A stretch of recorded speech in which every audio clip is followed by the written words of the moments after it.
Demain Lab, le podcast où on réfléchit au monde de demain. Demain, c'est aujourd'hui qu'on le construit. Donc, j'accueille Éric Brangier, professeur à l'Université de Lorraine, donc un spécialiste de l'innovation, psychologue de formation.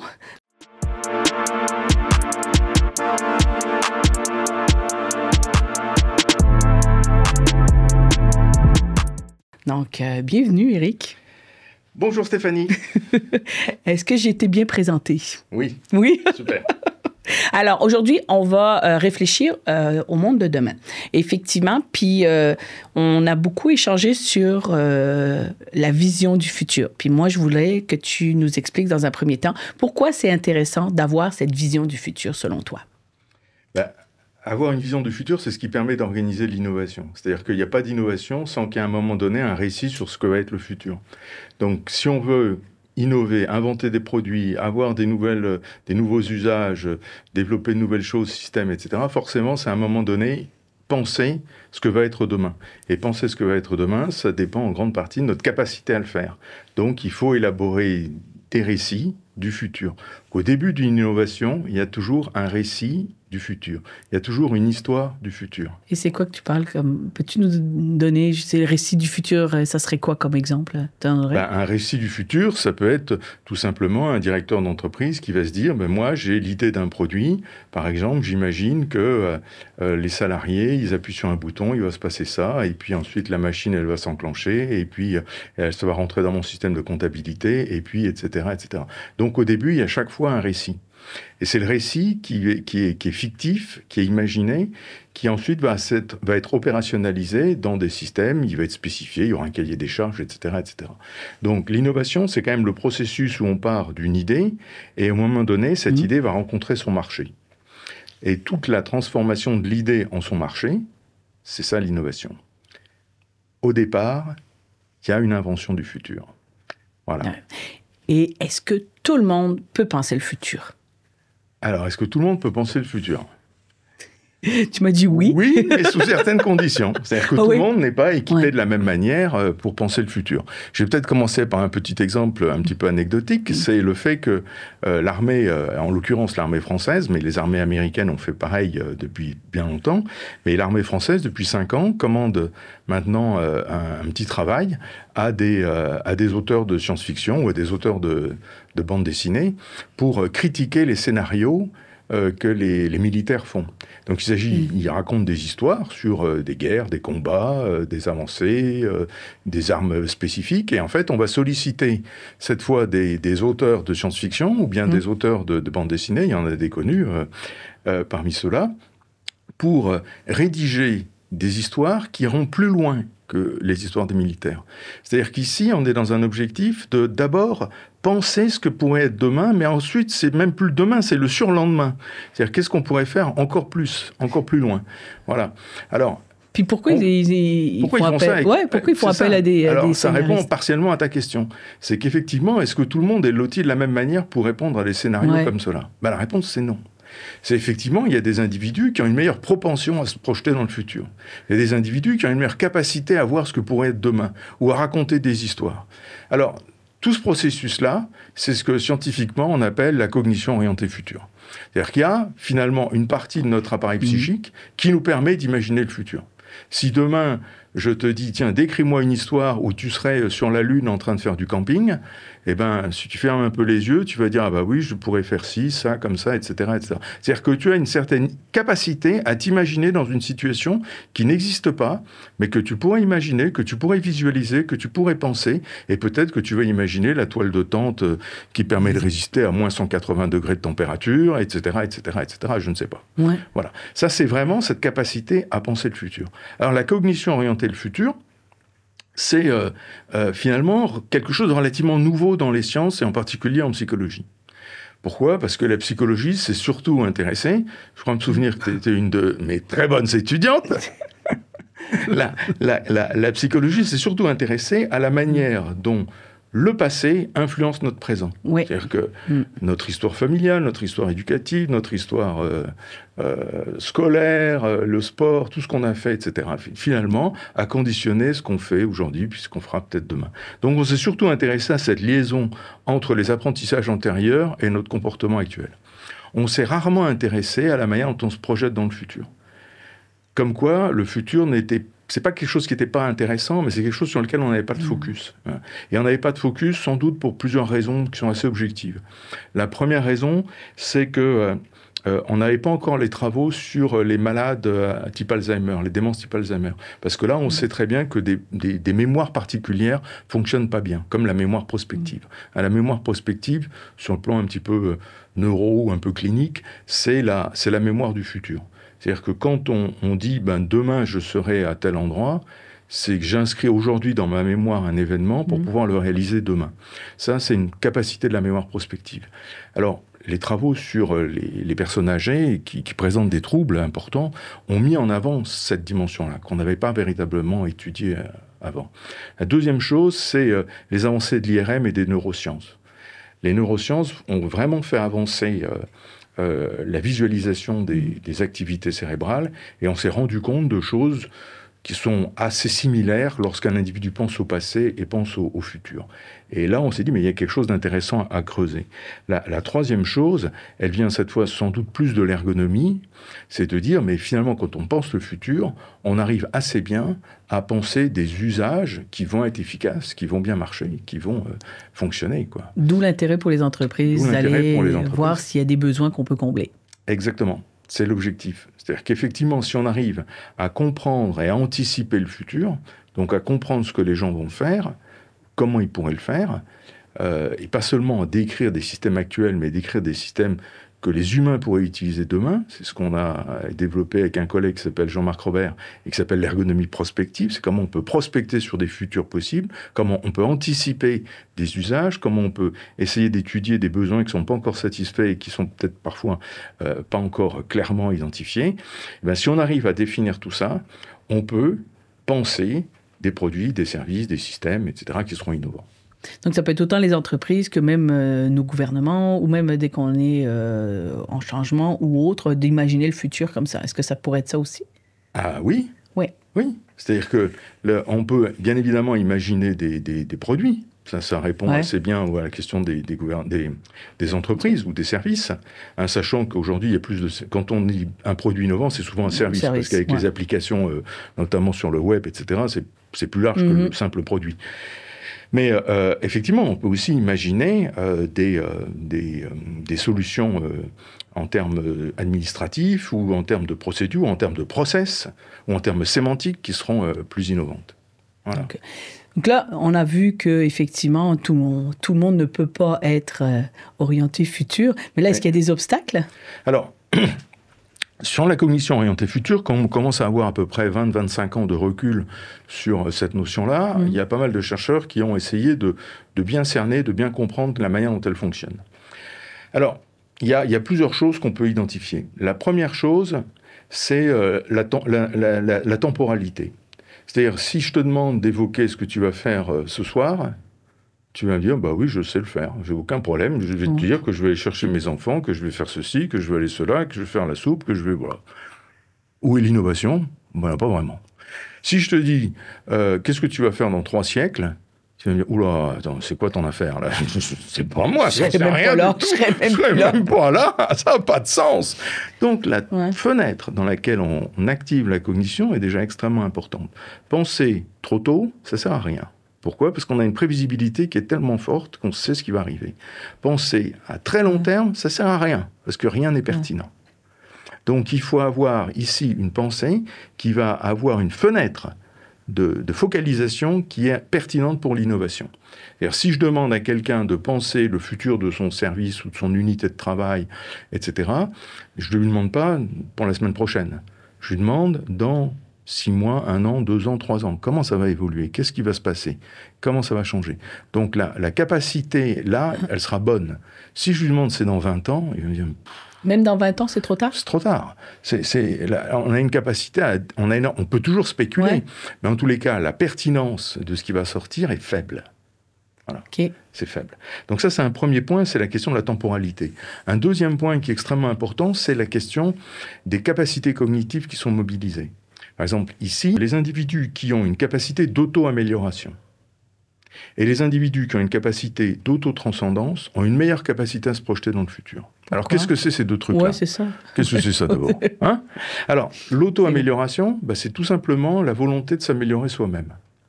Il y a des individus qui ont envie d'améliorer leur situation, d'améliorer leur monde, de faire de la table, elle était là, oui, mais si je la mets ici, ce sera mieux organisé. Ou bien si je suis dans un process industriel, oui, mais la boîte à outils, elle est là, mais si je la déplace de 3 mètres, je ferai moins de pas tous les jours, etc., etc. Donc ici, il y a une capacité que certains ont à observer leur propre situation pour améliorer leur propre situation. Ils ne se contentent pas de leur situation actuelle. Ces individus-là ont une meilleure propension à se projeter dans le futur. Les deuxièmes, c'est l'autotranscendance. L'autotranscendance, c'est quoi ? C'est la capacité à se mettre à la place d'autrui pour améliorer la situation d'autrui. Alors tu vas me dire, ça c'est l'ergonomie. Oui, c'est sûr, c'est ça. Là, cette capacité d'autotranscendance, c'est plus que l'empathie. C'est je peux me mettre à ta place pour améliorer la situation de telle manière que ça corresponde vraiment à tes attentes. D'accord ? Eh bien, ces gens-là ont une meilleure propension à se projeter dans le futur. J'ai une question, comment tu fais pour mesurer ça ?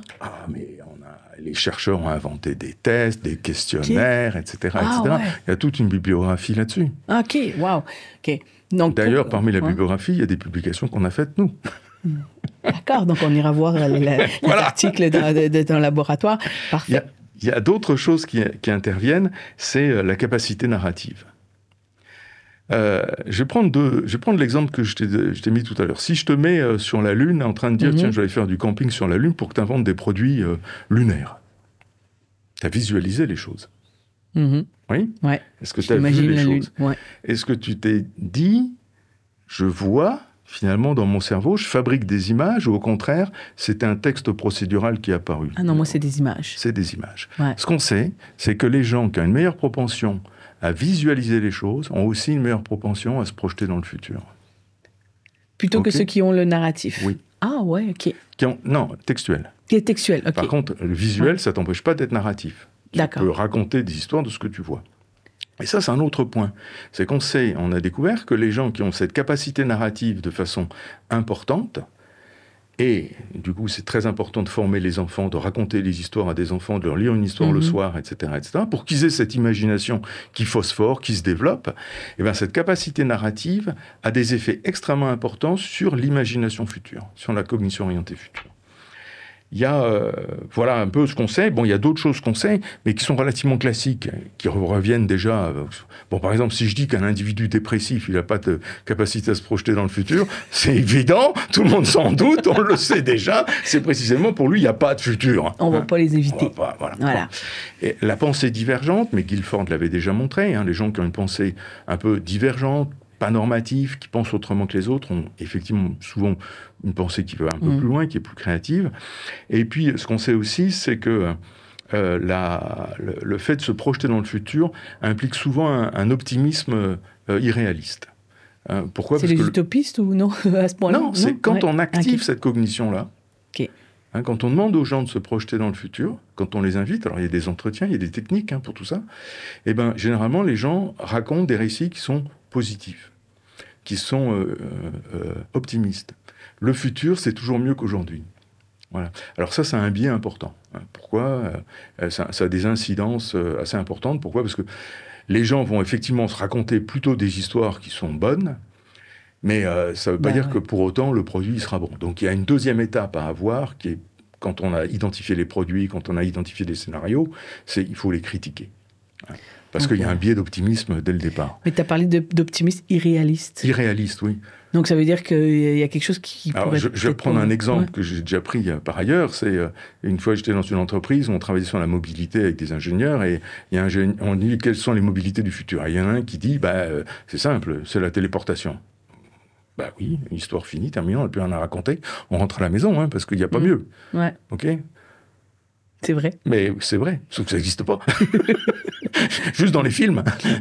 Donc, et ensuite, c'est quelque chose qui n'existera pas peut-être avant 2000 ans, 5000 ans, 10 000 ans. Donc, quand on raisonne sur les mobilités du futur dans une entreprise, c'est certainement pas des scénarios qu'il faut aller chercher ou qu'il faut les développer. Ils sont beaucoup trop optimistes. Voilà un petit peu ce qu'on sait aujourd'hui sur cette cognition orientée futur. Il y a un autre point, ce qui est assez important, mais c'est plutôt pour à destination des gens qui feront de la méthodologie, hein, qui veulent se dire, moi, ça m'intéresse dans mon entreprise de développer cette cognition, de favoriser l'innovation de mes ingénieurs ou de mes salariés, etc., etc. C'est l'inertie psychologique. La cognition orientée futur, elle s'active pas tout de suite. C'est-à-dire, si je prends quelqu'un dans la rue et je lui demande décris-moi ce que tu mangeras en 2080, alors qu'aujourd'hui on est en 2025, les gens risquent d'avoir d'énormes difficultés à se dire je vais peut-être manger, je sais pas, des insectes, des bouts de plastique, des matières recyclées, j'en sais rien. Mais ça, c'est le défi temporel? Pas seulement. C'est qu'il y a vraiment une inertie. C'est-à-dire qu'il faut ramener les gens. Ils vont y arriver, mais il faut prendre le temps, il faut développer des techniques d'amorçage, il faut initier l'entretien, il faut commencer à parler des besoins actuels en termes, par exemple, de nourriture ici. Puis comment ces besoins pourraient évoluer, qu'est-ce qui n'est pas satisfait pour la planète entière, etc., etc.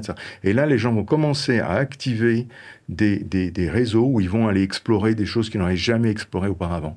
Ça, c'est tous les mécanismes de l'inertie qui est lié à l'activation des idées et des associations d'idées. Puis ça, est-ce que tu le fais la même journée, on va dire, quand tu fais ces entrevues, ou est-ce que tu laisses du temps justement pour que ça se développe? Non, alors nous, on a développé des techniques d'entretien, effectivement, mais je ne pensais pas parler de ça, parce que c'est assez compliqué, assez long, mais c'est des entretiens donc, qui durent 2 à 3 heures, parfois plus, où effectivement, le début, c'est pendant 20-25 minutes, on parle, on amorce, avec des phrases, et puis on amène l'individu à réfléchir sur des choses qui sont tout à fait tangibles pour lui.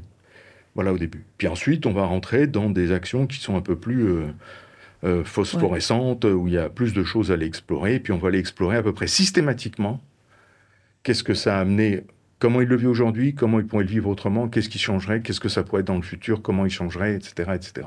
Qu'est-ce qu'il améliorerait, comment on peut perfectionner tout ça. Donc là, on va vraiment explorer des solutions nouvelles, inédites, avec l'individu. Puis quand tu fais ça, est-ce que tu sélectionnes déjà ton monde avec tous les éléments que tu m'as donnés avant? Et après, tu avais encore l'inertie. C'est clair, c'est un point qui est important. C'est qu'effectivement, tous les individus n'ont pas la même propension à se projeter dans le futur. OK ? Si je prends un individu dépressif, je ne vais pas sortir grand-chose. Hein, OK. Un patient Alzheimer non plus. Enfin, c'est des choses qui sont évidentes. Maintenant, si on doit inventer, je sais pas quoi, de nouveaux modes de communication, je pense qu'on connaît autour de nous des gens qui sont très performants parce qu'ils ont un savoir, ils ont une connaissance scientifique qui permet de bien voir ce que peut être ces nouveaux réseaux de communication, par exemple.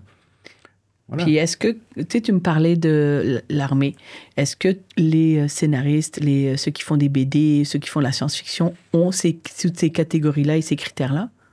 Très souvent, c'est des gens qui cochent toutes les cases par rapport à ça. C'est-à-dire qu'ils ont effectivement une pensée qui part en tous les sens, ils savent la raconter, ils visualisent les images, surtout s'ils font de la bande dessinée, là ils sont vraiment chevronnés dans le domaine. Et puis ensuite, ils ont l'inertie psychique, elle est beaucoup plus faible, parce qu'ils vivent déjà souvent dans un monde qui est un peu ailleurs. Si on veut, je sais pas, mais si on devait inventer de nouveaux systèmes d'armée, je pense que Isaac Asimov ou George Lucas, ils seraient très performants. Ça serait... Je suis sûr qu'ils ont plein d'idées auxquelles on n'a pas imaginé. Puis si moi je veux la développer, je fais comment? Est-ce que je peux la développer, moi, cette inertie, ou au moins avoir les défis? Ce qui est extrêmement important, c'est effectivement je pense qu'il y a des choses qui relèvent des apprentissages antérieurs. C'est pour ça que j'insiste vraiment sur l'enfance. Aujourd'hui, il y a trop d'enfants qui sont avec des interactions technologiques qui sont pauvres, et il faut les enrichir du point de vue fantasmatique, du point de vue narratif, du point de vue des idées, du point de vue des images, etc., etc. C'est extrêmement important. Je crois qu'il y a des pays qui reviennent en arrière sur la tablette dans les écoles. Il faut le redire. Parce que ça reste un livre, ça ouvre. La deuxième chose qui est est-ce que la question c'était est-ce qu'on peut le développer? Est-ce que je peux le développer hormis maintenant? Oui, alors oui, il faut avoir les techniques. Alors ici, c'est là où le rôle du psychologue ou de l'ergonome est extrêmement important par rapport à l'innovation. Pourquoi? Parce qu'il y a des techniques qui permettent d'explorer avec le sujet, avec la personne, des idées auxquelles les gens n'auraient jamais pensé auparavant. C'est-à-dire qu'on les amène à visualiser, à raconter, à exprimer des moments où dans leur vie, ils ont eu des difficultés particulières et où ils n'ont pas trouvé de solution. Ou bien des moments où ils ont trouvé des solutions pour les autres. Ou bien des moments où, etc., etc. Et donc, on va avoir ici des individus qui vont raconter des tas de problèmes qu'ils ont eus, des tas d'irritants qu'ils ont eus, ou bien des choses qu'ils auraient voulu vivre et qu'ils n'ont pas pu vivre. Et on va les amener à chaque fois à dire « Qu'est-ce que vous changeriez dans cette situation-là? Comment ça pourrait évoluer? Qu'est-ce qui vous semblait important? Quelles sont les émotions qui ont été attachées à telle chose? Est-ce que vous souhaiteriez les revivre? Voudriez-vous les faire partager à d'autres? Qui pourrait revivre ça comme vous, etc., etc. » Donc on amène les individus ici à explorer tout un champ des possibles qu'ils ne font pas spontanément. Qu'est-ce qu'on fait ensuite? On note tout, on note, on référence, on structure les idées pour arriver à en générer 100, 200, 260. On l'a fait sur... Moi, j'ai encadré des doctorats là-dessus, sur la mobilité, sur les véhicules autonomes, sur l'hydrogène. Donc, sur des objets... L'hydrogène, par exemple, c'est pas un objet qu'on a dans les maisons. Or, il est possible que d'ici 10 ans ou 20 ans, on soit tous avec des piles à hydrogène dans notre cave pour pouvoir faire fonctionner l'électricité domestique. Ça, c'est des choses qu'on n'a pas encore, mais on peut déjà explorer des solutions d'usage, des scénarios d'usage avec des personnes, et on l'a fait. Et des entreprises qui sont comme ça, qui ont besoin d'innover, qui ont besoin de penser, est-ce qu'ils auraient un intérêt à développer la culture d'innovation? Est-ce que le fait que tu m'as tout expliqué comment moi je voudrais développer pour être plus créatif, pour justement dépasser l'inertie ou autre. Est-ce qu'il y a des entreprises qui misent là-dessus pour développer une culture d'innovation? Ah oui. Oui. Ah oui, oui, ça c'est une nouvelle donne. C'est vraiment une nouvelle donne des entreprises. Il y a quelque chose qui a vraiment changé à partir de 2005-2010 dans les entreprises. Pourquoi? Parce que les dirigeants des entreprises, ils ont découvert quelque chose qui est tout nouveau. C'est la disruption. C'est-à-dire qu'ils ont il y a malheureusement des entreprises qui sont nées, qui se sont développées à très vive allure, qui ont eu le premier rang mondial, je pense à BlackBerry par exemple, et qui ont disparu, ou quasiment. On peut faire une liste complète de ces entreprises-là. D'accord? On peut faire des entreprises qui ont pris un marché à toute vitesse. Airbnb. Je crois qu'Airbnb a plus de 3 millions de chambres. Le groupe Accor, qui a les hôtels, plein d'hôtels, je crois, à 800 000 ou 900 000 chambres. OK? En termes de chambres, s'il y en a, Airbnb n'est pas propriétaire des chambres. Non. Les autres sont propriétaires. Mais quand même, on voit bien ici qu'il y a une donne qui est nouvelle, c'est la nécessité pour beaucoup de dirigeants d'entreprise de voir ce que le futur peut être. OK? Moi, j'ai travaillé, du coup, au titre de l'université pour un certain nombre d'entreprises par rapport à ça, avec effectivement cette attente qui est complètement nouvelle, qui est inédite. Il y a une peur, et c'est une peur, mais qui est justifiée, parce qu'on attend d'un dirigeant qui voit aussi le futur. On attend ça de lui. Hein, ça fait partie des caractéristiques de sa compétence. S'il regarde le passé, si j'essaie de fabriquer des voitures comme on les fabriquait il y a un siècle, je ne vais pas en vendre beaucoup. Ce que j'entends, c'est parce que c'est pas juste le dirigeant maintenant qu'il faut qu'il voit le futur, c'est ça? C'est le dirigeant, comment il mobilise et comment il met en sorte, comment il mobilise son équipe, ses collaborateurs, ses salariés, ses individus, comment il met tout ça en musique. C'est-à-dire qu'à un moment donné, il faut vraiment penser le futur, parce que le futur, c'est là où on va aller habiter. Ah oui? Ben oui. Donc, je te le souhaite, d'aller habiter demain là, sinon c'est que... Oui, effectivement, tout à fait. Ah ouais. Donc, c'est ça où c'est intéressant et c'est là où les entreprises ont un intérêt à avoir une culture d'innovation. Comment ils amènent ça? C'est entre autres pour travailler les différents éléments que tu as mentionnés. Voilà. Donc, moi, ce que j'entends dans tout ce que tu as mentionné, c'est effectivement une nécessité. à l'heure actuelle d'aller dans cette vision du futur. On a un intérêt, on va découvrir des choses peut-être qu'on ne savait pas. Puis tu as parlé un peu on va découvrir peut-être des besoins qu'on ne savait peut-être pas et puis qu'on découvre. Tu dis que tout le monde ne peut pas penser futur, mais ce que j'entends quand même, ça me rassure, c'est qu'on peut le développer. Oui. Ça, c'est rassurant quand même. Donc, cet aspect-là, comment on peut le développer? Tu as mis beaucoup d'obstacles effectivement, qu'on doit tenir compte par rapport à cet aspect-là, notamment, on s'entend l'inertie. J'ai retenu beaucoup l'inertie psychologique. Ça, c'est quand même assez impressionnant. Et ce que j'entends aussi dans ce que tu as mentionné, c'est toutes les techniques d'amorçage pour essayer de, on va dire, dépasser cette inertie psychologique-là. Donc, y a-t-il un dernier élément que tu voudrais rajouter qui dit « ça, là, pour la vision du futur, c'est hyper important à retenir ». Le futur, c'est important parce qu'on compte aller y vivre. Et donc, il faut prendre soin de nous dans le futur. Et prendre soin de nous et de ce qu'on veut vivre dans le futur, quand même, dépend de la manière dont on l'envisage, dont on le construit, dont on le visualise. Le futur, il n'est pas figé, hein, c'est pas quelque chose qui est inscrit, c'est nous-mêmes qui le construisons. C'est-à-dire que tout est ouvert, le futur c'est ouvert tant que les portes ne se ferment pas. Et quand une porte se ferme, ça devient très difficile de la réouvrir. Mais il y a plein de futurs possibles, il s'agit d'arriver à penser celui qui correspond le mieux à ce qu'on veut faire.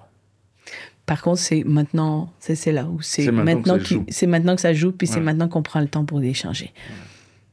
Construisons un monde meilleur, justement, puis on va essayer d'y réfléchir ensemble. Merci. Merci Stéphanie.